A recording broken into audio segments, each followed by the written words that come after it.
s'intéresse maintenant à votre logement avec cette question. Les maisons passives tiennent-elles leurs promesses? Aujourd'hui, en France, on dépense en moyenne 1 600 € par an pour se chauffer. Et justement, le principe de la maison passive, c'est de ne pas avoir de chauffage. Alors peut-on rendre facilement son logement passif? Nous le verrons. D'abord, ce premier bilan avec des propriétaires à Saint-Étienne qui viennent de passer leur premier hiver dans leur maison passive. Ont-ils eu froid, chaud? Quel rapport qualité-prix? Françoise Vallée et Frédéric Basile. C'est un nouveau lotissement en plein cœur de Saint-Étienne. Des maisons mitoyennes avec jardin privatif. Les habitants, comme Isabelle Charolois, ont été séduits par l'architecture originale. Mais pas seulement. Mais cette maison, ce qui est étonnant, c'est qu'il n'y a pas de chauffage. Vous voyez, il n'y a pas de radiateur, il n'y a pas de dalle chauffante. Elle a acheté une maison dite passive, une maison qui ne consomme presque pas d'énergie.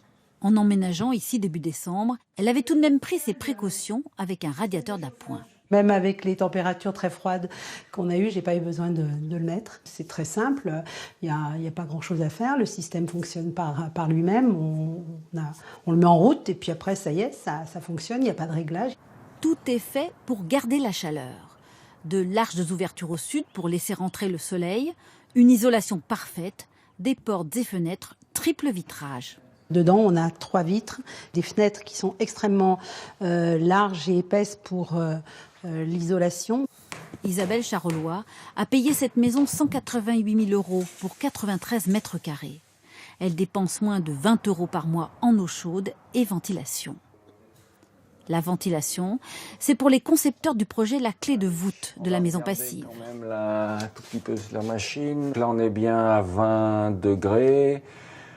L'eau chaude pour l'instant à 50, 9 dehors. La ventile, elle est bonne. Hop, si on regarde dedans. Une ventilation double flux. Hop, le ballon bien isolé.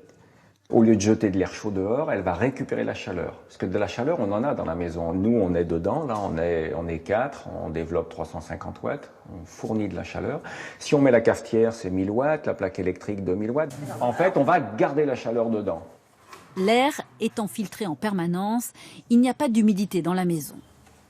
Ces logements écologiques ont tous été vendus sur Internet en 8 semaines.